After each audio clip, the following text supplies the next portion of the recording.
मोर हीरा हेराए गए कचरे में। हम सब का हीरा जो है वह क्या है? हम सब का हीरा जो है वह क्या है? कोई जवाब नहीं, कोई रिप्लाई नहीं।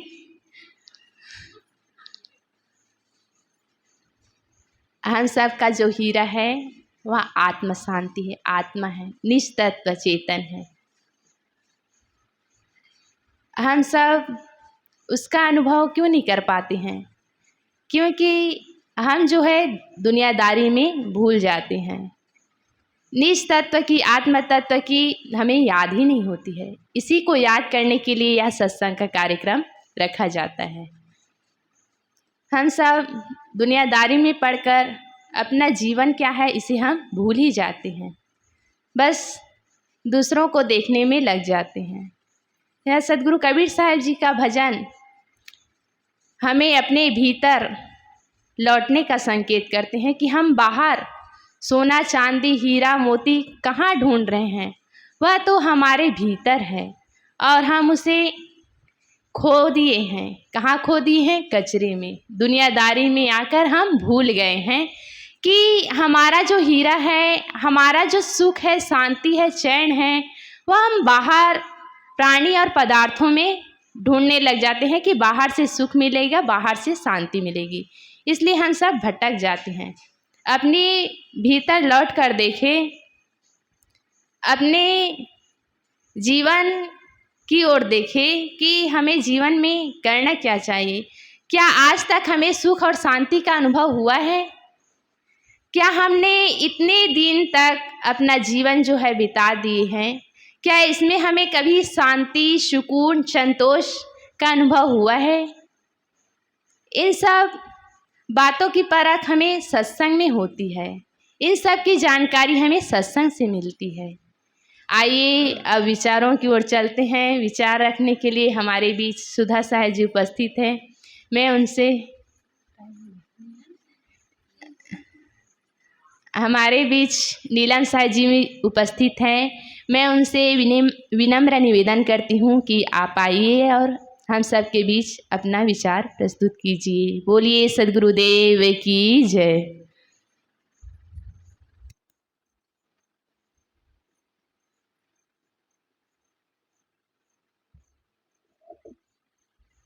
समाज की जय, भक्त समाज की जय, भक्तिमती माताओं की जय।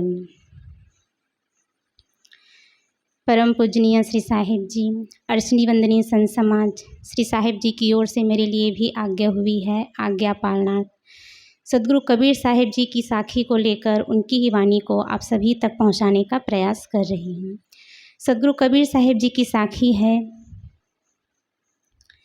जहिया जन्म मुक्ता हता तहिया हता न कोय, छठी तुम्हारी हो जगह तू कहाँ चला बिगोए।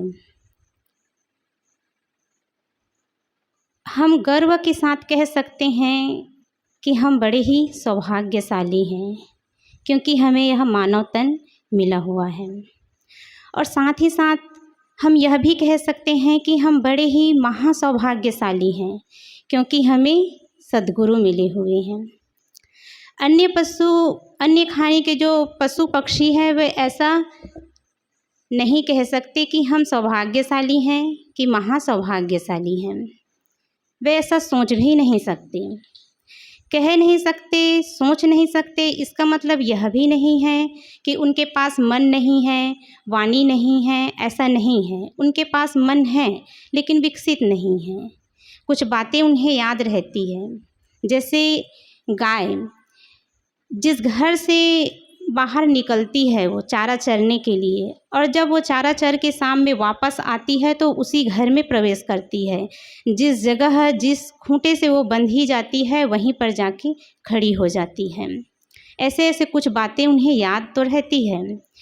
विकसित वाणी नहीं है, उनकी वाणी में स्पष्टता नहीं है। और इंद्रियों की विशेषता है।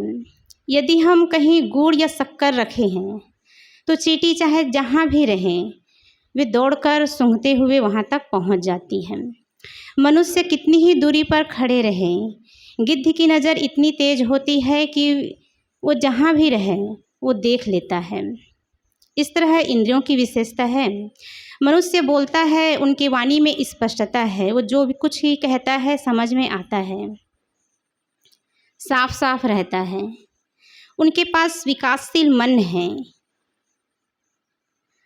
और इसीलिए वे बहुत दूर तक और बहुत कुछ सोच लेता है। आज हम घर बैठे बैठे जितनी भी सुविधाएं प्राप्त कर रहे हैं, जितने भी वस्तुएं हम इस्तेमाल में लाते हैं, उसके निर्माण करने वाले कौन है? मनुष्य है। कंप्यूटर को किसने बनाया है? मनुष्य ने। इस माइक को किसने बनाया है? मनुष्य ने। मोबाइल को किसने बनाया है? मनुष्य ने। आज हम पहले के लोग क्या करते थे? पैदल चलते थे।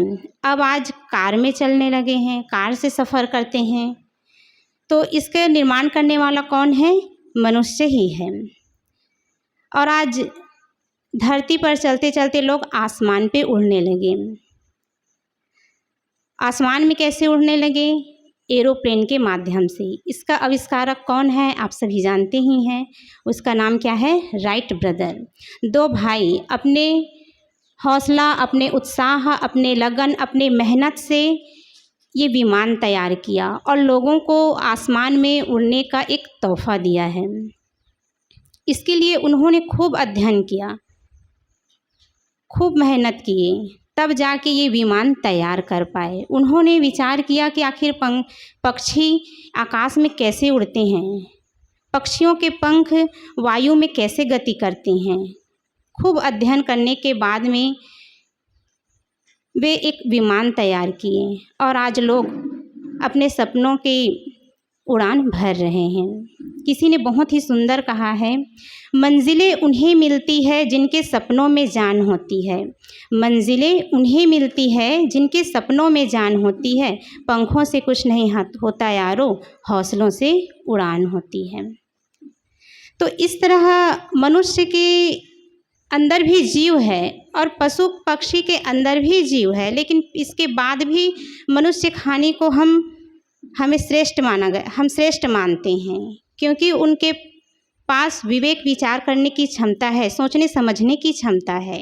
मनुष्य विवेक पूर्वक काम करता है। एक पशु के सामने आप चारा डाल दीजिए, एक पशु के सामने आप चारा डाल दीजिए, वो पेट भर खाएगा और जो बच जाएगा उसको सुरक्षित नहीं रख पाएगा। इतने सोचने की शक्ति नहीं है कि मैं इसको सुरक्षित रख दूं, इसको बाद में खाऊं, ऐसा विचार उसके मन में नहीं आता है।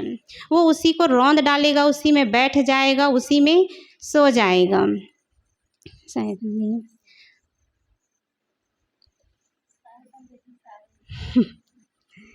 उसी में वो सो जाएगा। बाद में क्या खाऊंगा उसके कोई चिंता नहीं है। उसकी चिंता करने वाला कौन बैठा है? मनुष्य। और एक मनुष्य जो है वो विवेक पूर्वक काम करता है। यदि भोजन बनाएगा तो विवेक विचार करेगा कि भोजन बचे ना, इसलिए सोच विचार कर भोजन की तैयारी करता है। यदि बच भी जाए तो उसे वो सुरक्षित रखता है और समय से उसका उपयोग भी कर लेता है। तो इस तरह मनुष्य विवेक विचार पूर्वक काम करता है। मनुष्य के अंदर एक अद्भुत शक्ति संपन्न विकासशील मन है। विकसित बुद्धि, विकसित वाणी के कारण आज उन्हें महत्व दिया जाता है। मानव तन को महत्व माना जाता है अन्य खानियों के अपेक्षा। सदगुरु कबीर साहिब जी कहते हैं कि जहिया जन्म मुक्ता हता तहिया हता न खोए। जीव जब तक इस मनुष्य शरीर में रहता है तब तक उसके पास कोई मानसिक व्यवस्था का कोई बंधन नहीं रहता है। वे स्वतंत्र हैं। स्वतंत्रता का अर्थ यह भी नहीं कि हम स्वतंत्र है, मनुष्य तो स्वतंत्र है तो कुछ भी करें, कुछ भी बोलें, कुछ भी कार्य करें, किसी को मारे, किसी से लड़ाई झगड़ा करें, व्यर्थ के काम में लगे रहें। स्वतंत्रता का अर्थ यह नहीं है कि हम स्वतंत्र हैं तो सड़क में कहीं भी चलें, यदि हम जहाँ बाएं तरफ चलना है वहाँ दाएं तरफ चलते हैं, जहाँ दाएं से चलना है वहाँ बाएं तरफ चलते हैं, तो आप सभी जान ही सकते हैं कि वहाँ की स्थिति क्या होगी, खतरनाक, एक्सीडेंट हो जाएगा। इसमें नुकसान किसका है, मनुष्य का है। तो मनुष्य को श्रेष्ठ इसलिए नहीं माना गया है क्योंकि उसको मनुष्य शरीर ही मिला है। उनकी समझ के कारण, उनकी सही बुद्धि के कारण उनको श्रेष्ठ माना गया है। आज मनुष्य के पास एक बहुत ही सुंदर औजार है, वो है मन। मन का हमारे जीवन में बड़ा ही महत्व है और आज उसी मन में हम कई एक विकार भर लेते हैं। सतगुरु कबीर साहब जी कहते हैं कि मनुष्य कुछ भी कार्य करने के लिए स्वतंत्र नहीं है, गलत कार्य करने के लिए स्वतंत्र नहीं है, बुरा सोचने के लिए स्वतंत्र नहीं है, गलत सोचने के लिए स्वतंत्र नहीं है। वे अपने अंदर के विकारों को त्याग करने के लिए, अपने बंधनों को काटने के लिए स्वतंत्र है।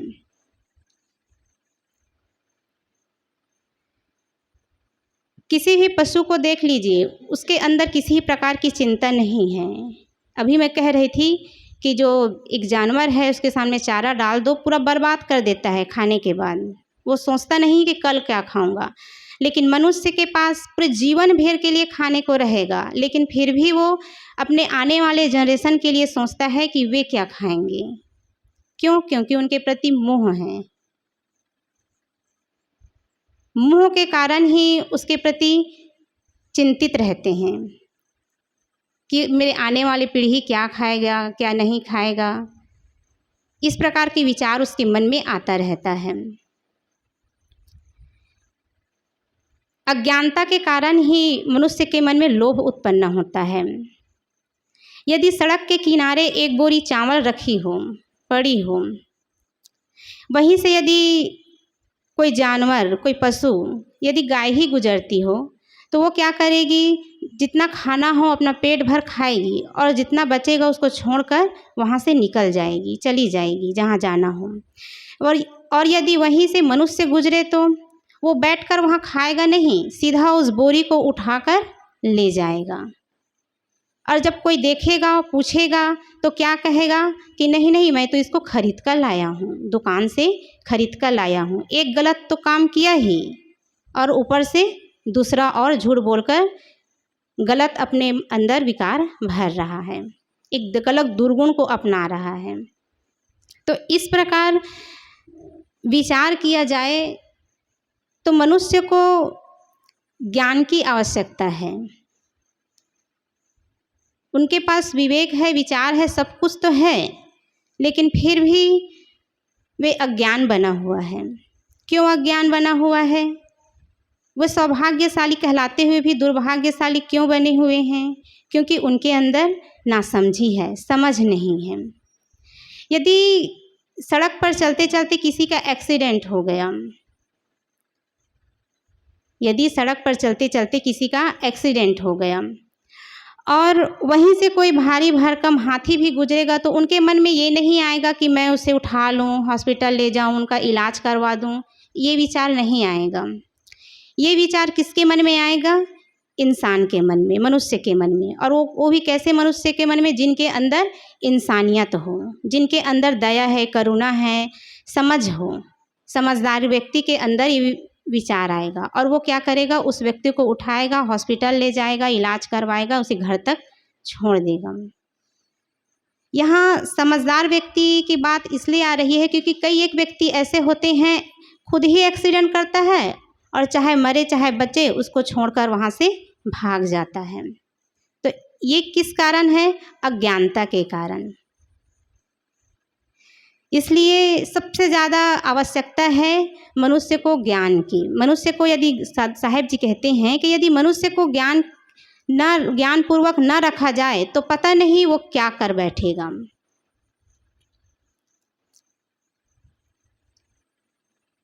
थोड़ी सी योग्यता क्या आ गई, विद्वता क्या आ गई, हम उसमें अहम करने लग जाते हैं। थोड़ी सी शक्ति क्या आ गई, बल का अहंकार करने लग जाते हैं। यदि धन है तो धन का अहंकार करने लग जाते हैं। कोई पद है तो पद का अहंकार करने लग जाते हैं। तो जो शक्ति है, यदि कहीं पर कुछ गलत हो रहा है, कोई भोला व्यक्ति को कोई मार रहा है, बिना उसके गलती को उसको सता रहा है, तो वहाँ पर जो बलवान व्यक्ति है ना, अपने शक्ति का उपयोग करे, तब उनकी शक्ति का सार्थक है, उसके पहलवानी सार्थक कहलाएगा, नहीं तो निरर्थक है। यदि कोई व्यक्ति किसी पद में है, कोई सरपंच बनते हैं, कोई और पद में रहते हैं, कोई कुछ और पद में रहते हैं, तो पद में रहने का यह अर्थ नहीं है कि उसके अंदर अहंकार आए। यदि कोई पद मिलता है तो उसको तो और विनम्र हो जाना चाहिए। किसी पद में रहकर यदि वो जनता को सता रहा है, जनता के लिए जिस प्रकार से काम करना चाहिए उस प्रकार का काम नहीं कर पा रहा है, तो उस पद को पाने के लिए उन्होंने जो शक्ति लगाया है वो तो व्यर्थ ही है, निरर्थक ही है। कितना सुंदर यह मानव जीवन और मन हमें मिला हुआ है, और इसे पाकर हम अपने मानव जीवन को सार्थक नहीं बनाए, अपने मन को निर्मल नहीं बना पाए, तो जीवन मिलने का अर्थ ही क्या हुआ।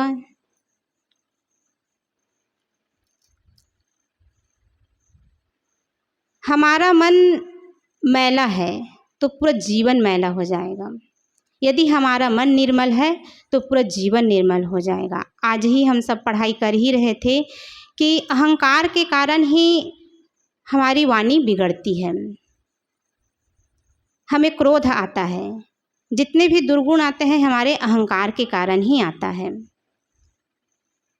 यदि हमारे अंदर अहंकार है, अभिमान है, तो विचार कीजिए हम कहाँ जा रहे हैं और हमें कहाँ जाना चाहिए। सदगुरु कबीर साहब जी कहते हैं कि छठी तुम्हारी हो जगह, तू कहाँ चला बिगोए। मन में अहंकार जागृत कर, तू अपने आप को खोकर कहाँ जा रहा है। सच में हमें यह जीवन मिला हुआ है और हमें क्या करना चाहिए, क्या नहीं करना चाहिए, इसका कोई पता नहीं है। थोड़ी योग्यता, थोड़ी विद्वता, कुछ पद पाकर हम अहम में डूब गए, तो मतलब ही क्या हुआ यह जीवन मिलने का, या पद मिलने का, वह बल मिलने का, या धन प्राप्त करने का। इस पर विचार करने की आवश्यकता है।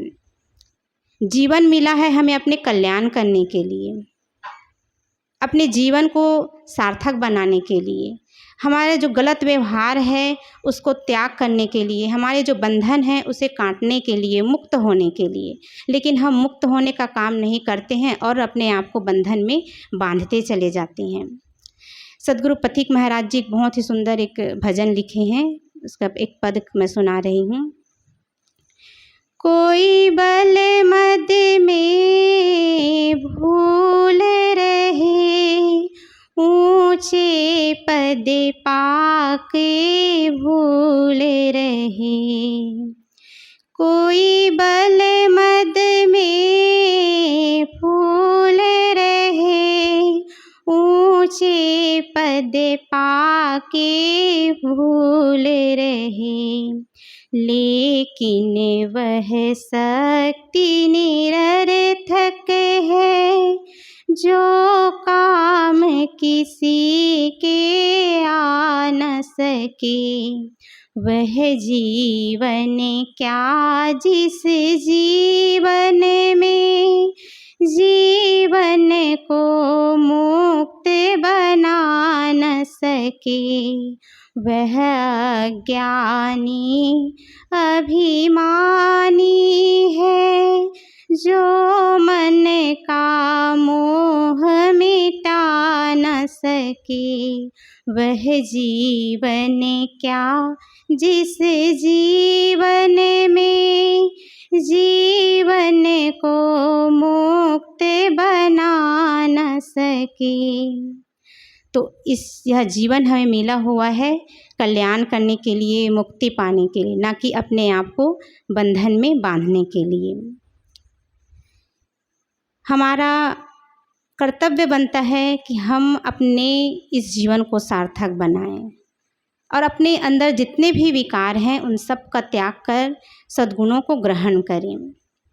मन के अहंकार को मारकर ही हम सरल बन सकते हैं, और हमारा मन सरल हो गया तो निश्चित ही हम लोगों के साथ हम सरलता का व्यवहार करेंगे, मीठी वाणी का प्रयोग करेंगे। इस तरह हमारा व्यवहार शुद्ध रहेगा, मन शुद्ध रहेगा, तो निश्चित ही हमारा कल्याण होना निश्चित है। तो सद्गुरु कबीर साहिब जी की साखी है, जहिया जन्म मुक्ता हता तहिया हता न कोय, छठी तुम्हारी हो जगह तू कहाँ चला बुगोय। इस साखी के माध्यम से सद्गुरु कबीर साहिब जी के वाणी को आप सभी तक पहुँचाने का मैंने प्रयास किया। इसी शब्दों के साथ मैं अपने वाणी को विराम देती हूँ। बोलिए सद्गुरुदेव की जय। अभी हम सब नीलम साहब जी से मानव जीवन की विशेषता पर सुन रहे थे कि यह मानव जीवन जो मिला हुआ है यह स्वतंत्रता की भूमिका है। जब जब जीव इस मनुष्य शरीर में आता है तब वह स्वतंत्र रहता है, अन्य 3 खानियों के व्यवस्थाकृत बंधन से रहित रहता है। यदि हम इस मनुष्य शरीर में आए हैं, इसकी उपयोगिता को समझें, इसके महत्व को जाने, तो मनुष्य जो है क्या कुछ नहीं कर सकता। मनुष्य के पास महान शक्तियाँ हैं, लेकिन वह अपनी महान शक्ति को ना जानकर गाफिली में भूला हुआ है। फूलों को देखो तो हंसता और महकता है, बुलबुल को देखो तो मस्ती में चहकता है, पर इंसान को क्या हो गया भगवान, जब देखो कूड़ता और अकड़ता है। यह है मनुष्य की पहचान। तो सद्गुरु कबीर साहब जी इस मनुष्य शरीर में आकर भी हम इसे व्यर्थ में ना खोएं, इसलिए यह साखी कही है कि जब जब जीव स्वतंत्र नर जन्म में आता है तब तब वह स्वतंत्र था और है। अन्य 3 खानियों की व्यवस्था कृत बंधन इसमें नहीं है। वह अपने मन के अनुसार बोलता है, करता है, अपनी भावनाओं को दूसरों के सामने व्यक्त करता है। यदि वह सुधर जाए तो एक इंसान